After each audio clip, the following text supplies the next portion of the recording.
Just before this BBC podcast gets underway, here's something you may not know. My name's Linda Davies, and I commission podcasts for BBC Sounds. As you'd expect, at the BBC we make podcasts of the very highest quality, featuring the most knowledgeable experts and genuinely engaging voices. What you may not know is that the BBC makes podcasts about all kinds of things, like pop stars, poltergeists, cricket, and conspiracy theories, and that's just a few examples. If you'd like to discover something a little bit unexpected, find your next podcast over at BBC Sounds. BBC Sounds. Music, radio, podcasts.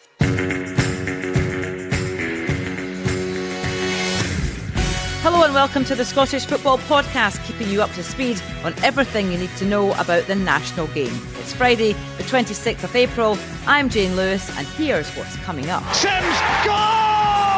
And the header's in from Ida! As we look ahead to another weekend of action, can Rangers close the gap on Celtic at the Premiership Summit? Will the Lions live to fight another day? We've got to try and perform. Can we go and win the 5 games? I think we can. Is it a big ask? Of course it is. I'm no delusional. And who'll be in the dreaded 11th position come Saturday evening? We'll have the latest in the pyramid playoff row between Bucky Thistle and the governing body. And it's Rangers. We know that Rangers is a great team, so we need to be performing at our best. That's one thing I'm looking forward to, is hoping it's going to be a good game for the neutral, but an even better game on our end. It promises to be a colossal couple of days in the women's game, with Glasgow and Edinburgh derbies in the Scottish Cup semi-finals. This is the Scottish Football Podcast. Yes, welcome along to this latest edition of the podcast. Cammy Bell, former Kilmarnock, Rangers and Dundee United goalkeeper, joins us. So too does Thomas Duncan, BBC Sport Scotland journalist and commentator. Morning to you both. Are you raring to go ahead of another weekend of football? Morning, Jane. Yeah, absolutely. 100%. After a slight break from the league action, we were treated to a couple of good semi-finals, especially Celtic Aberdeen. So yeah, good to get stuck back into the league. Yeah, absolutely. The league is upon us, Cammy. You looking forward to it? Yeah, listen, Jane, it's always great to get the league back, and we're at the business end of the season, so it's so important. All these games are vital for all the clubs, and they know what's at stake, so it's a massive weekend of football. Yeah, it's one we're looking forward to, and there's plenty to discuss with Cammy and Thomas. But before all that, let's quickly run through all the latest Scottish football news. Saturday's pyramid playoff tie between Bucky Thistle and East Kilbride has been cancelled after Bucky failed to obtain the required club licence by the SFA. The Highland League champions say they're stunned and devastated by the decision. Well, sticking with the playoffs, and good news, the Scottish Premiership playoff quarter-final and semi-final are to be shown live on BBC Scotland Channel, while BBC Alba will broadcast both legs of the Championship and League One playoff finals. More injury concerns for Scotland's men's team ahead of the Euros. Brentford manager Thomas Frank says that Aaron Hickey's chances of making the finals are not fantastic. Meanwhile, Kieran Tierney suffered a groin injury in training with Real Sociedad. It's not yet known how long he'll be out for. And as St Mirren seek a marquee win over Rangers this weekend, manager Stephen Robinson has revealed that he's enlisted the help of his mother-in-law to help his squad deal with the pressure. Well, let's start briefly, Thomas, first of all, with that Bucky Thistle story. You can bring us the background to this. Yeah, Bucky Thistle clinched the Highland League on a thrilling final day at the weekend ahead of Brecon City on goal difference. That obviously entitled them to play East Kilbride in the Pyramid playoff on Saturday. The first leg was due to take place. The winner of that obviously would then go on to take on whoever finishes bottom of League Two, likely Clyde or Stranraer or Bonnyrigg Rose. However, the Scottish FA has refused Bucky a bronze level club licence, so as a result they're not able to compete in the SPFL. That's according to the league's rules. So the SPFL says clubs were warned last summer they need to have a bronze licence. It's a new requirement, I think, that's gone up from entry level to get into the league. So they say Bucky failed to respond to 3 follow-up letters on the matter, and crucially they missed the deadline of the 31st of March to ask for a grace period to sort some of these issues out that were holding their application back. Now, for their part, Bucky say they've been engaging with the SFA throughout and were given time to sort these issues, namely to do with floodlights at their ground, a safety officer, to do with diversity and inclusion, and also their medical capabilities, having a doctor at every game, basically.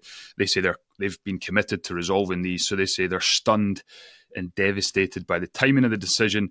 Having worked so hard to win the league, Graham Stewart and his players obviously won't get the chance of promotion, as East Kilbride are given a bye straight through to play, as I say, that final against the side who finishes bottom of League Two. So yeah, a bit of a sad story, I suppose, certainly from a Buckie Thistle point of view. Yeah, absolutely. That they're not happy at all with the decision, Cammy, which I guess you can understand on the one hand, but on the other hand, I guess the footballing authorities have got these rules for a reason. What do you make of it all? Yeah, they have, Jane. And again, they've brought them in with enough time and made clubs aware that this was the regulations that they wanted the clubs to meet to get into the leagues.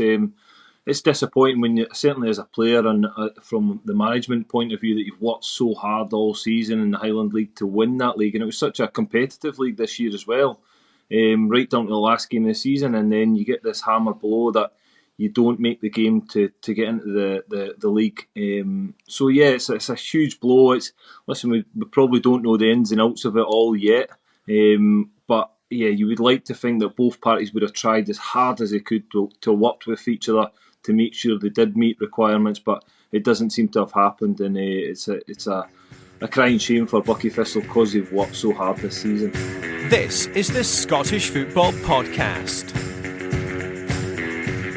Well, let's move on to the Premiership now, and we'll jump ahead to Sunday first. A couple of really big games. Thomas, Rangers travelling to St Mirren.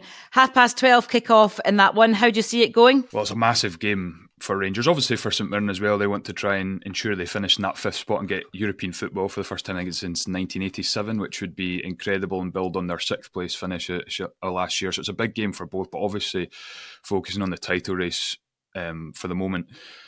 Rangers obviously got a good win last week against Hearts at Hampden after 2 really disappointing results in the league, but they've obviously not won in 3 league games, and pretty simply they can't really afford to drop any more points. I don't think, I don't think, obviously, whenever one of the old firm teams drop points, there's always a massive negative reaction, especially when they do it, 2 games in a row to teams they're not expected to, which Rangers did against Ross County and Dundee and didn't really turn up. But at the end of the day, it's still just 3 points in it. They've still got to play Celtic. Given how vulnerable both teams can be at times, I think it's still all to play for. And with that in mind, it's just whoever keeps their nerve from now on in. So I think Rangers, especially playing first, if they can exert any sort of pressure on Celtic, who go to Dens later in the afternoon, then that could be massive. So yeah, a huge game, but it'll be extremely tough. Although, having said that, St Mirren haven't even scored a goal against Rangers this season. Have lost like the last 18 out of the last 19 top flight meetings. So on paper, it should be tough because we know St Mirren are a good team having a good season. But, history shows you that this should be a Rangers win. Cammy, Thomas there spoke about the 2 results against Ross County and Dundee. It looked like Rangers have bounced back after that, after their semi-final win over Hearts. But do those league results still kind of linger in the back of the mind, or will they completely be forgotten about now? No, listen, Jane, they're hugely damaging results. There's no getting away from that. It's at a period in the season that you need to win your games, especially against clubs, and it's no disrespect to Dundee or Ross County. Rangers should be going there and winning these games when you're in a title race.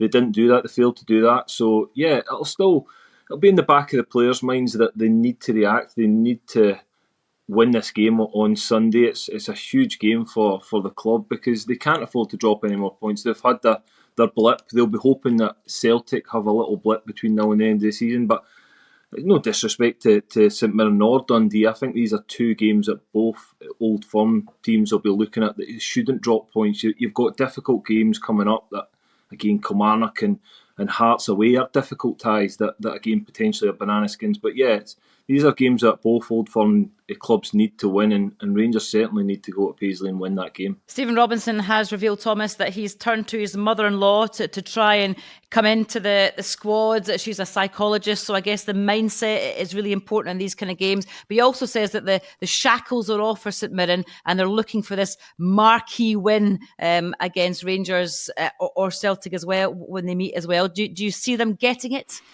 It's difficult. I don't see them getting it, but I didn't see Ross County beating Rangers, and I didn't see Rangers then not really responding against Dundee. I didn't really see Celtic losing twice to Hearts this season, losing to Killie twice, albeit once in the cup. So I think people always focus on the derbies, but really these games could be. It's been the other games out with the derbies that have been the decisive ones this season for St Mirren. I thought Stephen Robinson spoke really well yesterday about the psychology, because obviously last season they did so well to get into the top 6 for the first time since the split was introduced, and then they just kind of went for a wee spell on the beach, so to speak. They didn't win a game after the split. They did draw a couple, and they were okay. But I think he probably feels, looking back, they didn't do themselves justice in the final 5 games, and I think he's absolutely determined to do that. And obviously they've got Dundee breathing down their necks for that 5th spot, which we now know is going to be a Conference League qualifiers place.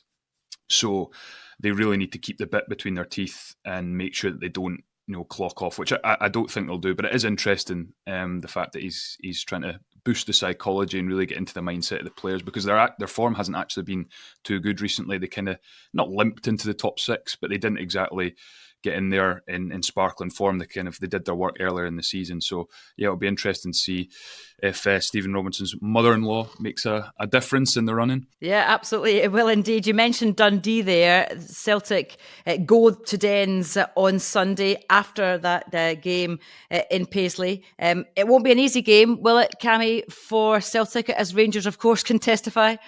No, definitely not, Jane. We've seen that recently, and Dundee have been fantastic this season. They've been a really a great addition to the league. Tony Docherty's made some brilliant signings for me.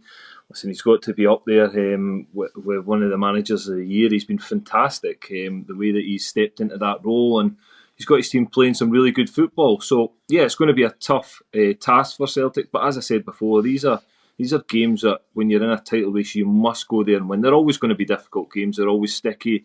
The pitch, obviously, we know hasn't been great, but you deal with all these circumstances and you go there and you get 3 points, and that's what I fully expect Celtic to do on Sunday. Brendan Rodgers will set his stall out that they must win all these difficult games and then go into that Old Firm game. And again, hopefully, they'll be hoping that they can get the win in that to sort of seal the title. But yeah, listen, there will be twists and turns, I'm pretty sure, between now and the end of the season. So it's going to be an exciting weekend again. Yeah, it certainly will be. Brendan Rodgers, Thomas, says that this is where his team come alive. Certainly there's indications and signs of that, isn't there?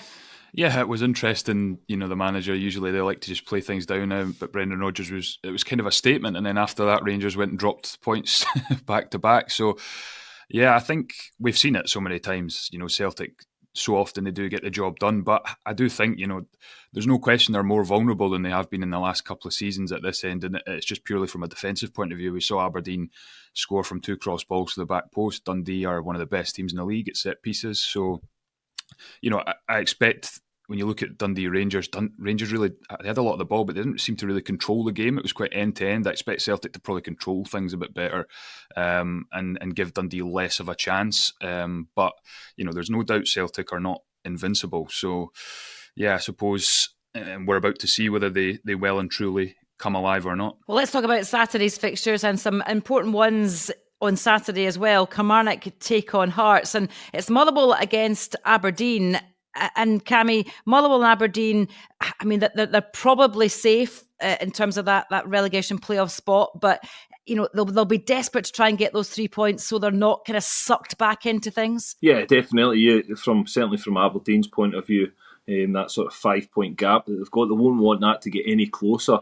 Because the further you go into these games, you're playing each other, so it can soon quickly turn around and you can be dragged into these. So yeah, listen, it's hugely important for Aberdeen to try and lift spirits up there, and again, it's been a disappointing season, so they won't want it to end any worse than it has been this season. They'll want to just get over the line, make sure they're comfortable, they're safe, and they're reset for next season, really.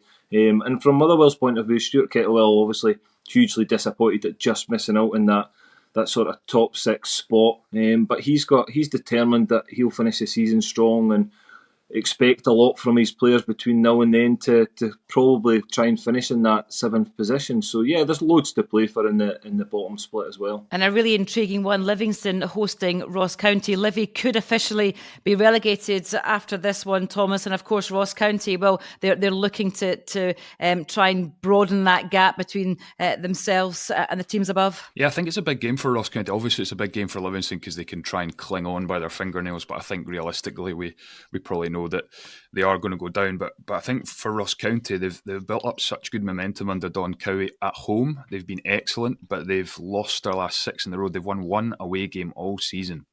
and it was against Kilmarnock back at September, and they shouldn't have won that game because that was the one where Don Robertson blew the whistle early and Kilmarnock then scored an equaliser. So, I think if they want to get out, push away, obviously they're confident at home. They'll take on anyone in that bottom six at home, but I think if they could get a first away win since September, that could be huge in terms of momentum, and it's a really good opportunity for them because I think they've been 2 draws against Livingston this season and 1 win. Obviously, the huge one up at Dingwall 3-2, the last one, and I've covered 2 of them, and they're really good games, really open, not kind of nervy affairs for 2 teams at the bottom. And I think that really suits Ross County because they've got a lot of firepower. Simon Murray loves to score against Livingston. He was influential in the last game when he didn't score. He set up a couple for Eamon Brophy. So I think, the way County are feeling, this is just a right good opportunity for them to break that away day hoodoo. And if they can do that, they can really go into the other 4 games with even more confidence and even bigger spring in their step and try and obviously drag in St Johnstone and Aberdeen above them. Yeah, the gap between Ross County and St Johnstone is just the 1 point. So actually, when you look at it from a St Johnstone point of view against Hibs this weekend, it's a pretty big one as well, Cammy, isn't it? Yeah, it's huge for St Johnstone. And again, listen, recently St Johnstone have had success of beating Hibs at Easter Road 2-1 in April. So yeah, they'll know it's going to be a difficult game because there's a lot of pressure on Hibs to perform and Nick Montgomery to get something out with this team because there's question marks over his future.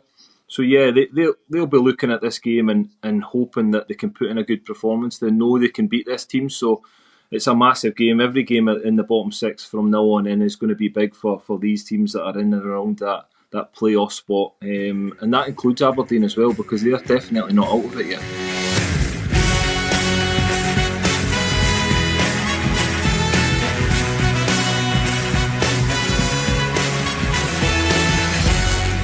Finally, it's the Women's Scottish Cup semi-final weekend. Rangers against Celtic first up on Saturday, live on BBC One Scotland at Hampden, the National Park. I think history would tell us, Thomas, that it's going to be a fairly tight affair if previous encounters in the league between these sides this season are anything to go by. Yeah, 100%. There's often nothing to choose between these teams in the last couple of seasons. I feel probably Celtic, and you'll know better than me, Jane, you're obviously right into this, presenting our highlight show every week, but I feel like Celtic... Thank you for the plug. But I feel like Celtic probably have the momentum, it's fair to say. I mean, that doesn't... I still think it'll be really close and too close to call, in fact, but obviously since Elena Sadiku came in and then they lost in the League Cup semis and then lost to Glasgow City back-to-back, they've basically been perfect apart from 1 draw with Rangers. Obviously won the last derby. I've managed to go top of the league because Rangers dropped points against Hearts out of nowhere. So you feel like Celtic probably have the momentum. They're scoring a lot of goals, but I think it's about who handles the occasion. When you come to Hampden, it's on the telly. I think the Scottish Cup final that they played most recently was very nervy.